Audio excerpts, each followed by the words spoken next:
We failed as a society. For some reason, we're blinded by recency bias or something, and we think DDP is going to beat Israel Adesanya.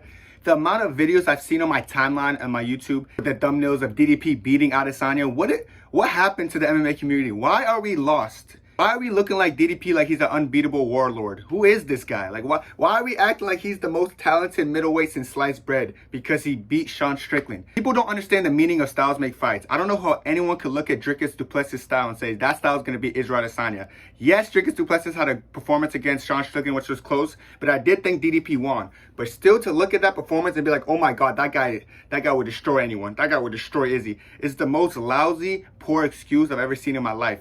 I know you guys are going to turn on the comments and say, but the guy that he beat Sean Strickland and Sean Strickland beat Izzy, which means DDP is going to beat Izzy. Yeah, MMA math doesn't work. I know you guys might think it works because you're probably newer to the scene. You probably think that's how it works. Let's talk about the difference between Sean Strickland style and DDP style. Sean Strickland bought Izzy. He never blitzed Izzy. He never ran in brain deadlessly and started throwing punches at Izzy. Sean Strickland's very safe fighter. He always in his Philly shell, throwing his shoulder up, throwing his knee up. You know what I'm saying? He's always being safe, being weird. He's always pushing the forward pressure without taking risks. That's why people think his style is boring. He's the only one in UFC history who has a forward pressuring style, but it's still boring. That's why everyone's like, how does he have forward pressure and he's boring? Because he fights very safe for forward pressure because he's very defensively intelligent. I'll give him credit to that. I know it might not be the most entertaining stuff, but when we see him fight like that, we're like, what's he even doing? So that's why he could beat someone like Adesanya in that fight. Even though Adesanya was hurt, it was short notice, different opponents for Adesanya. Even that being said, the reason Strickland has so much success was because that safe forward pressure. Now, Dricus Du Plessis, it's a blitzer. He runs in brain deadlessly and blitzes. This is no secret, we know this.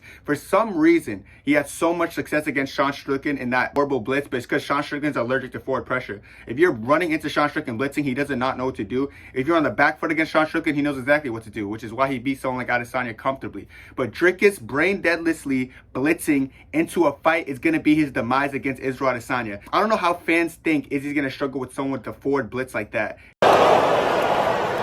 This guy has I'm telling you, bro, that's the ugliest forward blitz I've ever seen in my life. I don't know how this guy made it to the top level rushing in like that. It's really embarrassing, bro. Someone like Israel Adesanya has won against a fighter with a predictable blitz named Robert Whitaker, who's a way better striker than someone like DDP. I don't care what you say. I know you're going to bring up the fight, but DDP beat Whitaker, so DDP's a better striker. No, he's not. Whitaker's a way more intelligent striker, but he had that one-dimensional blitz against Izzy in the first fight, and tell me what happened. Someone please tell me what happened in that fight. Very close round, a big action. He's got to be very careful. Israel Adesanya countered him into oblivion because if you're going to walk forward against Izzy with some brain deadlessly forward pressure and blitz in irresponsibly, he's going to counter you. There's no one who's going to do that better than someone like DDP with his brain dead blitz. Even someone like Derek Brunson, you might bring up, but DDP's the best wrestler in the middleweight division, which first of all is the biggest phony. Like, I don't know how that became a narrative. I don't know all of a sudden how DDP's the best wrestler ever. From what I remember, he took down Strickland a good amount of times and did absolutely nothing with the takedown. Strickland was getting up like a snake. Puts it right back down. And you think you're going to hold down Izzy for 5 rounds straight? Who's lying to these people? Why do people think all of a sudden Dricus is the best wrestler in the middleweight division? He's not. He's not even top 5 in the middleweight division in wrestling. Why are we acting like this? He's so strong. He's just going to wrestle Izzy and hug him and he's going to hold Izzy to a win. Bro, he's not Jan Blachowicz. He's not Izzy weighing 199 pounds in a 205 weight limit. Remember, DDP has fought at 170. People act like he's the biggest 185er on the planet. Bro, he's fought in the weight class below. Him at 185 is normal. You guys are acting like he's some kind of huge guy and he's going to just out-muscle Izzy. That's incorrect. But let's go back to Derek Brunson, someone who's an all-American wrestler, way more decorating in the wrestling realm than someone like DDP. And early on in the fight, Derek Brunson showed that he could wrestle DDP and hold him to the ground for a little bit. That's besides the point. DDP was taking down Strickland. It was very lazy and labored takedown attempts. Very predictable takedown attempts. Derek Brunson also was throwing a lot of predictable takedown attempts against Israel Adesanya. He stuffed all those takedowns, and then he timed his takedown with a knee. Because if you're going to throw lazy attempts at Izzy, it doesn't matter if it's a takedown attempt, doesn't matter if it's a blitz, he's going to time you with something. Either going to time you with a knee up the middle, he's going to time the elbow, he's going to time a lean back. He's going to time something, because Israel Adesanya is the best counter striker in UFC history. So you guys think, oh, but I just think DDP's wrestling is just so much better. Like, he's not, bro. Stop glazing this guy. I don't know what's up with you, bro. It doesn't matter if it's in the striking realm. If he's going to strike with Izzy with that irresponsible blitz, he's getting his face punched in and pummeled, and the fight's going to be so short. I'm telling you, bro, this fight's not going the distance unless DDP corrects stuff, because that lousy, lazy, looping overhand is not landing on Izzy. When have you ever seen a looping punch land on Izzy that was irresponsible? You never have, because anyone who throws irresponsible looping punches is going to get countered. Look at Alex Pereira. Boy, I got your bitch all in knees. They know I'm a big bounce, got a big bounce in this bitch. when he showed up against the cage. I was afraid that he could just have a left hook and loop punches. No, Izzy got him down the middle. Straight punches out of everything are Izzy's demise because sometimes he relies a lot on head movement and a jab can snap his head back. Dricus doesn't even know what a jab is. He throws the most telegraphed, lazy jab into an overhand. Jab, overhand. Predictable, easy to counter, easy to pick apart. This dude's gonna get picked apart. And let's talk about another thing, bro. Let's talk about how heavy DDP is on his front leg. This boy has all his weight on his front leg. Mouth breathing with his front leg all on his weight, bro. Izzy is gonna tear your legs up, bro. Izzy's gonna tear your legs up beyond belief. Like the amount of leg kicks DDP is gonna absorb is gonna set up everything for Izzy. So at this point, we know he can't box with Izzy. You know we can't wrestle Izzy. And he's gonna get his leg chewed up on top of that. A performance I want to point out is when Israel Adesanya fought Paulo Costa. Paulo Costa has really good hands. He's a heavy hands. If he gets you against the cage, he's gonna hurt you. He has good pressure. Why he dismantled Paulo Costa so good was the leg kicks. Smart. He'll kick from the outside. Wouldn't want to be there because he knows I'm so good at. Look at the bruise, Israel Adesanya. But at some point, the leg kick set up everything for Izzy because eventually Paulo Costa got frustrated and had to take some risk on the feet, and that's when he came in. Izzy leaned back again.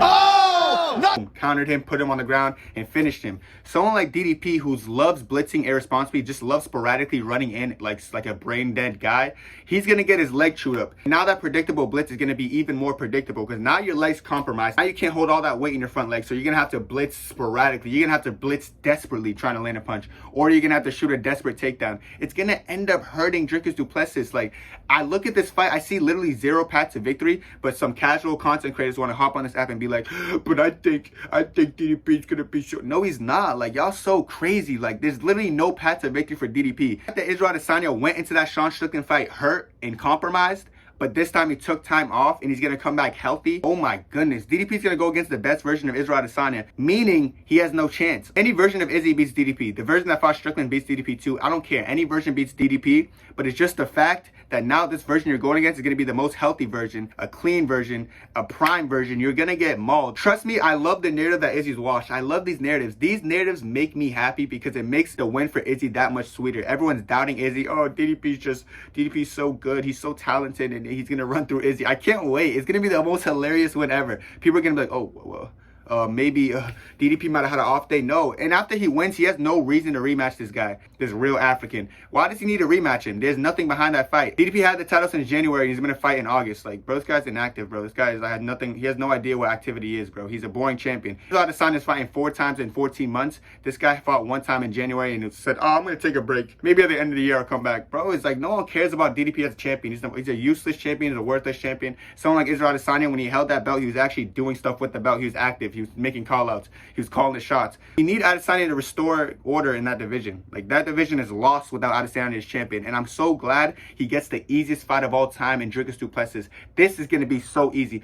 Izzy's going to make this fight look so easy. There's going to be nothing that Izzy struggles with. There's no department of fighting. DDP's even better. If anything, if Izzy wants to take down DDP, he could do that. That's what I think. Defensive wrestling, Izzy, he can't take Izzy down. I know he can't. If Izzy wants to say, you know what, let me wrestle this guy, he can wrestle him. And if DDP gets too safe on the ground, Izzy has been talking about his BJJ. He's been talking about it. He's had that close triangle champ against Kelvin Gaston, for those who remember. Trying to set up a triangle. Very slippery. He's got to use it to sweep. Oh, he's got it. Oh, Israel got it.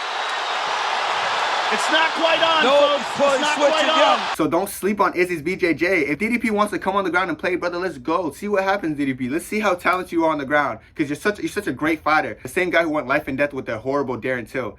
Bro, the fact that you're getting pieced up by Darren Till at that stage of his career in the feet, you don't think Izzy's going to piece you up? Like, does DDP understand how one-sided this fight is? I don't think you guys understand how one-sided this fight is. It's not going to be competitive. Like, it's one thing to be a competitive fight and back and forth. This fight's going to be very one-sided. He's going to take away his front leg. He's going to be limping, mouth breathing, brain dead.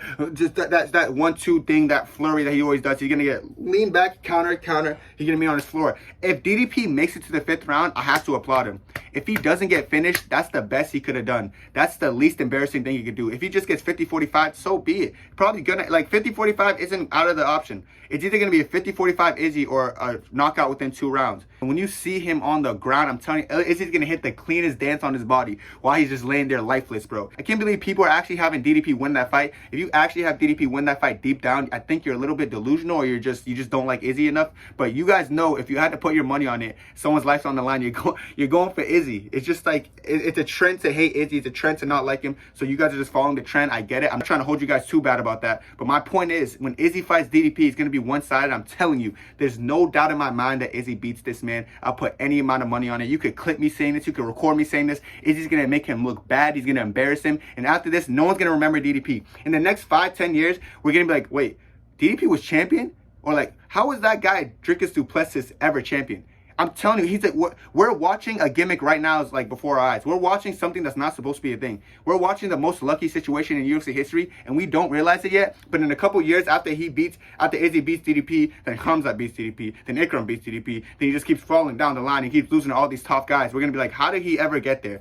That flukish win over Robert Whittaker, where he hit his chin and just compromised his chin and finished him, that's what gave him this gas. Even his performance against Strickland wasn't all that impressive, but people are gonna think it's impressive because Strickland beat Izzy, injured Izzy, the fight before. But I'm telling you, bro, all his wins are so mid. People glazed the Darren Till win, like Darren Till wasn't looking horrible before that fight. That fight against Darren Till made Darren Till look good, like he has a chance to be back, but he has no takedown defense. The fact that Darren Till has no takedown defense and was piecing you up on the feet, and you're going against Izzy, a better striker with better takedown defense, I'm telling you, this fight's gonna be one-sided. DDP has no chance, bro. Pray to God, because you're gonna get smoked. Alright guys, that's gonna be it for me. Let me know what y'all think down below. I want to know what y'all think. Do y'all actually think DDP is gonna win, or are you just following the trend? I want to know if it's actually legit, or you guys actually think who's gonna win. Let me know down below. That's it for me, bro. God bless. 2, 3, 4.